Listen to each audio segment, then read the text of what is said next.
നമസ്കാരം. നമ്മുടെ കേരളത്തിൽ നമ്മൾ മലയാളികളടക്കമുള്ള കുറെ ആൾക്കാർ ആ, ഇറാനെ തകരണം, ഇറാനിൽ മുഴുവൻ മുസ്ലിങ്ങൾ മുഴുവൻ കൊല്ലപ്പെടണം എന്ന നിലയിൽ അവരുള്ളവർ മുസ്ലിങ്ങളായതുകൊണ്ട് അവരെ കൊല്ലാൻ വേണ്ടിയിട്ട് ഇങ്ങനെ നിൽക്കുന്നുണ്ട്. അല്ലെങ്കിൽ അവർ തകരണമെന്ന് ആഗ്രഹിച്ചിട്ട് കുറെ ഡയലോഗുകൾ ഫേസ്ബുക്കിന്റെയും യൂട്യൂബിലുള്ള വീഡിയോകൾ താഴെ വരുന്നത് കണ്ടിട്ടാണ് ഞാൻ ഈ വീഡിയോ ചെയ്യുന്നത്. ഇവർക്ക് എന്ത് കണ്ടിട്ടാണെന്ന് മനസ്സിലാകുന്നില്ല.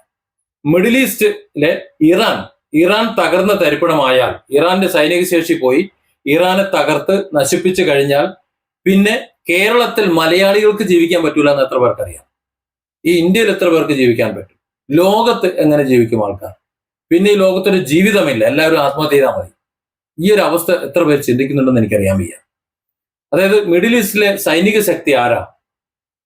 ഇവിടെ ദുബായിക്കോ സൗദി അറേബ്യക്കോ മറ്റുള്ള രാജ്യങ്ങൾക്കോ ഈ ഒരു സൈനിക ശക്തി ഉണ്ടോ?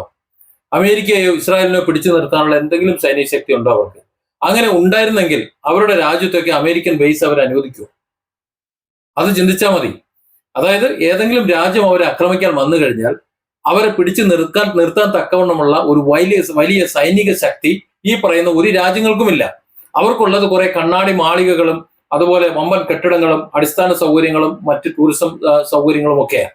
അതായത് ലോക ജനതയ്ക്ക് സുഖിക്കാനുള്ള എല്ലാ വകുപ്പും ചെയ്തു കൊടുത്തിട്ടുണ്ട്. ചില രാജ്യങ്ങളാകട്ടെ ലോക ജനതയുടെ സാമ്പത്തിക അവസ്ഥ, അവർക്ക് ജീവിക്കാനുള്ള സാമ്പത്തിക അവസ്ഥ ഒരുക്കി കൊടുത്തിട്ടുണ്ട് പലരും. അത് ഇവിടെ നിന്നൊക്കെ പണിയെടുക്കാൻ പോകുന്ന അങ്ങനെയാണല്ലോ. ഇപ്പോ ഇന്ത്യയിൽ നിന്ന്, നമ്മുടെ കേരളത്തിൽ നിന്ന് എത്ര പ്രവാസികളുണ്ടെന്ന് അറിയാം. ഇപ്പൊ കേരളത്തിൽ എത്ര അടുപ്പ് കിട്ടുമെന്ന് അറിയാം. പ്രവാസികൾ ഒരുപാട് പേർക്ക് ജോലി പോയി. ഇന്ന് കൂടി എന്നെ ഒരാൾ വിളിച്ചിരുന്നു, ദുബായിൽ നിന്ന് ഒരാൾ വിളിച്ചിട്ട് പറയാം, ഇവിടെ നിന്ന് കുറെ ആൾക്കാർക്ക് ജോലി പോയി. ഇപ്പോ എന്റെ മറ്റൊരു സുഹൃത്ത് കഴിഞ്ഞ ദിവസം വിളിച്ചിട്ട് പറഞ്ഞു എന്റെ അനിയന്റെ ജോലി പോയി. അങ്ങനെ ഇന്നിപ്പോ നൂറുകണക്കിന് ആയിരക്കണക്കിന് പേർക്ക് ജോലി പോവാണ്. അവിടെ ഇല്ല, ഗസ്റ്റുകൾ വരുന്നില്ല. ഹോട്ടലുകൾ പണിയെടുക്കുന്നവർക്ക് ഗസ്റ്റുകൾ വരുന്നില്ല. 2500 ദിർഹം ആ വാടക ഉണ്ടായിരുന്നു, ദിവസ വാടക ഉണ്ടായിരുന്നു. ഇപ്പൊ 50 രൂപയ്ക്ക് 50 ദിർഹത്തിന് കൊടുക്കും, എന്നിട്ട് പോലും എടുക്കാൻ ആളില്ല. അതായത് ആരും ആവശ്യമില്ല, ഹോട്ടലുകൾ അവിടെ അടയുന്നു. വല്ലാത്തൊരവസ്ഥ. കാരണം അവിടെ ഒരു ഭീകരമായൊരു അന്തരീക്ഷമാണ്. കാര്യം ഇറാൻ അടിച്ചുകൊണ്ടേയിരിക്കുകയാണ്. കാര്യം ഇറാൻ സമീപ രാജ്യങ്ങളിൽ സൈനിക ബേസുകളിൽ, അമേരിക്കന്റെ സൈനിക ബേസുകൾ മുഴുവൻ അടിച്ച് തകർത്തിട്ട് തീരൂ നിർത്തൂ എന്നുള്ളൊരു വാശിയിൽ അടിച്ചുകൊണ്ടിരിക്കുന്നു. അതുകൊണ്ട് തന്നെ അവിടെ വരുന്നില്ല. ഒരു യുദ്ധ സമാനമായ ഒരു അന്തരീക്ഷമാണ് മറ്റ് രാജ്യങ്ങളിലും ഉള്ളത്. ഇറാനിൽ എന്തായാലും യുദ്ധമാണ്. മറ്റു രാജ്യങ്ങളിലും അതേ സമാനമായ ഒരു അന്തരീക്ഷം ഉള്ളതുകൊണ്ട് യാത്ര നടക്കുന്നില്ല, വിമാനങ്ങളില്ല. ഇനി അവിടെ ചെല്ലുന്ന സമയത്ത് തിരിച്ചു വരുമെന്ന് ഉറപ്പില്ല. അത് കാരണത്താൽ ലോക സാമ്പത്തിക ക്രമം മൊത്തം താറുമാറായിപ്പോയി. എങ്ങനെ? യുദ്ധം അടിച്ചുകൊണ്ടിരിക്കുന്ന സമയത്ത്. എന്നാൽ ഇറാൻ യാതൊരു പ്രശ്നമില്ലാതെ ഇറാന്റെ പാടവിധി എന്ന് പറഞ്ഞ് പോയ സമയത്ത് വല്ല പ്രശ്നം ഉണ്ടായിരുന്നു? ഹോർമൂസ് തുറന്നു കിടന്നു. ഇവിടെ എണ്ണയ്ക്കോ ഗ്യാസിനോ യാതൊരു പഞ്ഞവുമില്ലായിരുന്നു. മിഡിൽ ഈസ്റ്റിൽ യാതൊരു സമാധാനക്കേടും ഇല്ലായിരുന്നു. ആർക്കും ഒരു പ്രശ്നമില്ലായിരുന്നു. ഇറാനെ കയറി അടിച്ചു. അന്ന് തുടങ്ങിയില്ലേ കണ്ടകശനി. ഇനി ഇറാൻ നഷ്ടപ്പെട്ടു പോയി കഴിഞ്ഞാലോ? ഇറാന്റെ സൈനിക ശക്തി എല്ലാം തീർന്നു, മുഴുവൻ തീർന്നു എന്ന് കൂട്ടുക. ഇറാന്റെ സൈനിക ശക്തി എല്ലാം അവസാനിച്ചു. അവസാനത്തെ സൈനികനെ കൊന്ന് അവിടുത്തെ ഭരണാധികാരികളെയും എല്ലാം തകർത്ത് അമേരിക്കയ്ക്ക് താല്പര്യമുള്ള ആരെങ്കിലും ഒരാളെ, പറ്റുന്നുണ്ടെങ്കിൽ അമേരിക്കൻ പ്രസിഡന്റ് തന്നെ കമേനിയുടെ കസേര കയറി കുത്തിയിരുന്ന് കരുത്. അങ്ങനെ കരുത്. അതാണല്ലോ ഇപ്പോഴത്തെ ഒരു സങ്കല്പം എന്ന് പറയുന്നത്. ഇവിടുത്തെ ചില അവന്മാരുടെ സങ്കല്പം അതാണല്ലോ. അപ്പോൾ അങ്ങനെ കയറി ഇരുന്ന് കഴിഞ്ഞാൽ എന്താണ് പിന്നെ മിഡിൽ ഈസ്റ്റ് സംഭവിക്കാൻ പോകുന്നത്? പിന്നെ സൗദി അറേബ്യക്കോ അതുപോലെ ദുബായിക്കോ കുവൈറ്റിനോ ഇറാഖിനോ മറ്റേതെങ്കിലും ഒരു രാജ്യത്തിന് ഒരു നിലനിൽപ്പുണ്ടോ? പിന്നെ പിന്നെ ഇസ്രായേൽ പറയുന്നത് പോലെ നിൽക്കണം. പിന്നെ മിഡിൽ ഈസ്റ്റിലെ ഏക രാജ്യം ഏതാ? പിന്നെ ഉള്ളത് ഇസ്രായേലാണ്. ആ ഇസ്രായേൽ പിന്നെ കയറി അടിക്കും. അവരുടെ സാമ്രാജ്യം വലുതാക്കാനായിട്ട് നോക്കിക്കൊണ്ടിരിക്കുക. ഇസ്രായേൽ എന്ന് പറഞ്ഞാൽ ഇപ്പൊ ചക്കക്കുരു പോലെ ഒരു ചെറിയ സ്ഥലമാണ്.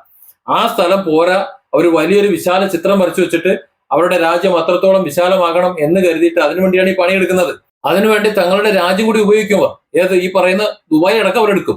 ദുബായ്, അത് സൗദി അറേബ്യ അടക്കം മുഴുവൻ പ്രദേശങ്ങളും ഇസ്രായേൽ കൈയടക്കും. അങ്ങനെ കൈയടക്കുന്ന ഒരു സാഹചര്യം വന്നാൽ, ഇറാൻ ഇല്ല എന്നുണ്ടെങ്കിൽ വരും. അങ്ങനെ വന്നു കഴിഞ്ഞാൽ ഈ പറയുന്ന രാജ്യങ്ങൾക്ക് വേണ്ടി ആരാ പണിയെടുക്കുക? ആരാണ് സംരക്ഷിക്കുക? ഒന്ന് ആലോചിച്ച് നോക്കി, ജസ്റ്റ് ഒന്ന് ആലോചിച്ച് നോക്കിയാൽ. അമേരിക്ക വരുമോ? അമേരിക്കയുടെ സ്വന്തം മാമനും അച്ചാനുമായിട്ടുള്ള ഇസ്രായേലിനെ തല്ലാൻ വേണ്ടി ഈ പറയുന്ന ദുബായോ ഇറാഖോ സൗദി അറേബ്യയോ ഇനി അതല്ലെങ്കിൽ ഒമാനോ മറ്റേത് രാജ്യത്തെയും സംരക്ഷിക്കാൻ വേണ്ടിയിട്ട് അമേരിക്ക വരും, അല്ലെങ്കിൽ ട്രംപ് വരും, അല്ലെങ്കിൽ അമേരിക്കയിലെ ഏതെങ്കിലും ഒരു പ്രസിഡന്റ് വരും തോന്നുന്നുണ്ടോ? അവർ ഇസ്രായേലിനെ സംരക്ഷിക്കുകയുള്ളൂ. കാരണം അവരുടെ താല്പര്യം അതാണ്. മിഡിൽ ഈസ്റ്റ് നന്നായി കിടക്കുന്ന ഒരു താല്പര്യമില്ല. മിഡിൽ ഈസ്റ്റിനെ സംരക്ഷിച്ചോളാന്ന് പറഞ്ഞിട്ട് അവർ അവിടെ ആസ്ഥാനങ്ങൾ സ്ഥാപിച്ചിട്ടു, സൈനിക സ്ഥാനങ്ങൾ സ്ഥാപിച്ചിട്ടു. ഇറാൻ കയറി അടിച്ചിട്ട് എന്തെങ്കിലും ഒരു ചെറുവരിൽ അനക്കാൻ പറ്റിയോ? ഇന്ന് ആ സൈനിക താവളങ്ങളെ സംരക്ഷിക്കേണ്ട ഉത്തരവാദിത്തം കൂടി അത് രാജ്യത്തിനായി. അതായത് അമേരിക്കയെ സംരക്ഷിക്കേണ്ട ഉത്തരവാദിത്തം ഈ രാജ്യങ്ങൾക്കാണ്.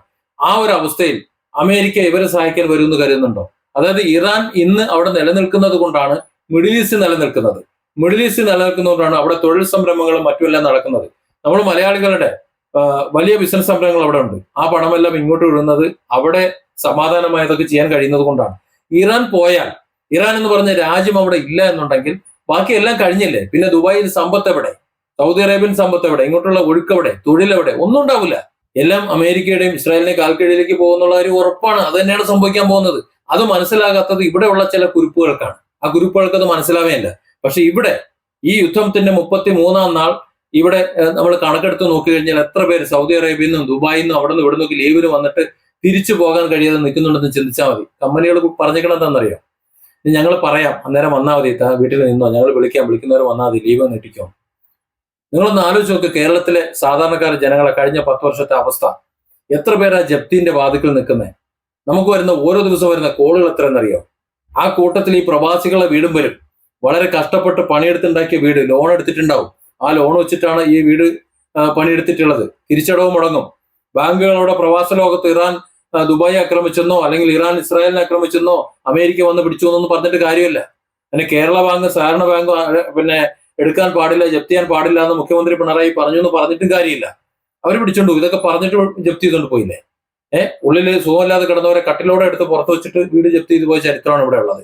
അതായത് വലിയ ദുരന്തമാണ് ഇവിടെ വരാൻ പോകുന്നത്. ഇത് കാണാതെ, ഇത് മനസ്സിലാകാതെ ഇവിടെ നിന്നുകൊണ്ട് ഇറാനെ ഇങ്ങനെ ഭർജിച്ചുകൊണ്ട് നിൽക്കുകയാണ്. സത്യത്തിൽ മിഡിൽ ഈസ്റ്റ് എന്ന് പറയുന്ന ഒരു സംവിധാനം തന്നെ, അറബ് രാജ്യങ്ങൾ തന്നെ ഇല്ലാതാകുന്ന ഒരു അവസ്ഥ ഇറാൻ അവിടെ ഇല്ലെങ്കിൽ വരുമെന്നുള്ളതാണ് സത്യം. ഇത് മനസ്സിലാക്കിയാണ് ഇറാൻ തന്നെ ആ ഉത്തരവാദിത്വം സ്വയം ഏറ്റെടുത്തുകൊണ്ട് ഈ ആയുധങ്ങളെല്ലാം ഉണ്ടാക്കി വെച്ചത്. സത്യത്തിൽ ഇറാൻ അവിടെ നിൽക്കുന്നത് മിഡിൽ ഈസ്റ്റ് എന്ന് പറയുന്ന ആ ഒരു പ്രദേശത്തിന് മൊത്തം വേണ്ടിയിട്ടാണ്. ആ പ്രദേശം അവിടെ നിലനിൽക്കുന്നതുകൊണ്ടാണ് ഞാൻ നിങ്ങളുമടക്കം കഞ്ഞി കുടിച്ചു പോകുന്നത്. ഇതുപോലും ചിന്തിക്കാതെ അന്ധമായ ചില ജാതി, മത, വർഗീയ ആ ഒരു വിഭാഗത്തോടുള്ള ഒരു വിദ്വേഷം എന്താ ചെയ്തത്? അവർ നന്മയല്ലാതെ എന്താ ചെയ്തിട്ടുള്ളത്? ഇന്ത്യൻ സ്വാതന്ത്ര്യ സമര ചരിത്രത്തിൽ ഏറ്റവും കൂടുതൽ ആൾക്കാരുടെ സ്വാതന്ത്ര്യ സമരത്തിൽ കൊല്ലപ്പെട്ടത് ഇവിടുത്തെ മുസ്ലിങ്ങളാണ്. സംശയം ഉണ്ടോ? അത് നിങ്ങൾ കഥ മാറ്റി, ചരിത്രം മാറ്റി എഴുതുമായിരിക്കും.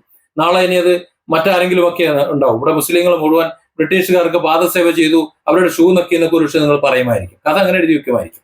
എനിക്കറിയില്ല എങ്ങനെ എഴുതി വെക്കുന്നുള്ളത്. അതുപോലെ ഓരോന്നെടുക്കണം. ഇപ്പൊ കഴിഞ്ഞ ദിവസം പറയുന്നിട്ട് ഗുരുവായൂർ ക്ഷേത്രത്തിന്റെ അവിടെ ചാവക്കാട് മുഹമ്മദ് ഹാജി എന്ന് പറയുന്ന ഒരാളെ നിന്ന് 400 ഏക്കർ സ്ഥലം ടിപ്പു സുൽത്താൻ വില കൊടുത്ത് വാങ്ങിയിട്ട് അവിടെ അമ്പലത്തിന് സംഭാവന കൊടുത്ത ആധാരം ആ ക്ഷേത്രത്തിൽ ഇരിപ്പുണ്ട്. അവിടെ ഇരുന്നിട്ടാണ് അവിടെ മുസ്ലിങ്ങൾ ആ ക്ഷേത്രത്തെ തകർക്കുന്നതിലൂടെ പ്രചരിക്കുന്നത്. അതായത് ഇവിടെ വർഗീയതയും മറ്റും പറഞ്ഞുകൊണ്ട് ഒരു വിഭാഗത്തെ ഇല്ലാതാക്കാൻ ഇവിടെ ശ്രമിച്ചുകൊണ്ടിരിക്കുമ്പോൾ മറ്റൊരു ഭാഗത്ത് നമുക്ക് അന്നം തന്നുകൊണ്ടിരിക്കുന്ന യാതൊരു മത ഒരു വിദ്വേഷവും മറ്റൊന്നും തീണ്ടാതെ, ഹിന്ദു എന്നോ ക്രിസ്ത്യൻ എന്നോ മുസ്ലിം എന്നോ നോക്കാതെ ഓരോ ഇന്ത്യക്കാരനും ഓരോ മലയാളിക്കും അന്നം തന്നുകൊണ്ടിരിക്കുന്ന ആ രാജ്യത്തെ സ്പർശിക്കുന്നത് ഇവിടെയുള്ള ഇതേ പോത്തൻകുടമ്പരാണെന്ന് പറയാതിരിക്കാൻ നിവൃത്തിയില്ല. കാരണം അത്രയ്ക്ക് വിവരം കെട്ടവരാണ് ഇവിടെ ഉള്ളത്. അവരാണ് പറയുന്നത് ഇറാൻ നശിക്കണം, ഇറാൻ നശിക്കണം. ഇറാൻ നശിച്ചു കഴിഞ്ഞാൽ ലോകം തീർന്നു. ലോകക്രമം രണ്ടായിട്ട് തിരിയും. അമേരിക്ക നോക്കും, അമേരിക്ക ഇസ്രായേൽ നോക്കും, പിന്നെ ഇന്ത്യയിൽ എങ്ങനെ ജീവിക്കണം എന്നുള്ളത്. അതാണ് അവസ്ഥ. കാര്യം ഇന്ത്യയുടെ നിയന്ത്രണം എങ്ങനെയാ വരുന്നത്? ഇവിടെ നമുക്ക് പെട്രോൾ ഉണ്ടോ സ്വന്തമായിട്ട്? ഇല്ല. അമേരിക്ക പറയുന്ന അനുസരിക്കേണ്ടി വരും പെട്രോൾ. ഇപ്പോൾ വെനിസ്വേലയെ പിടിച്ചടക്കി. എന്താ ഇവിടുത്തെ അവസ്ഥ?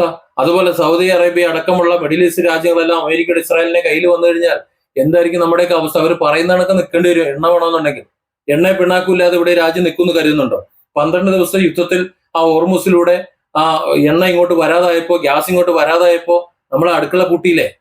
45 ദിവസമായിട്ടും ഗ്യാസ് കുറ്റി കിട്ടാതെ നിങ്ങളൊക്കെ കാത്തു നിൽക്കുന്നില്ലേ? എത്ര പേരാണ് ഓയിൽ അടുപ്പുണ്ടാക്കിയത്? ഞാനടക്കമുള്ളവർ എന്റെ വീട്ടിൽ ഓയിൽ അടുപ്പാണ് കത്തിച്ചുകൊണ്ടിരിക്കുന്നത്. ഇതൊക്കെ ആ ഹോർമുസ് അടഞ്ഞത് കൊണ്ടാ, ഇറാനെ പൂട്ടാനായിട്ട് ശ്രമിച്ചത് കൊണ്ടാ.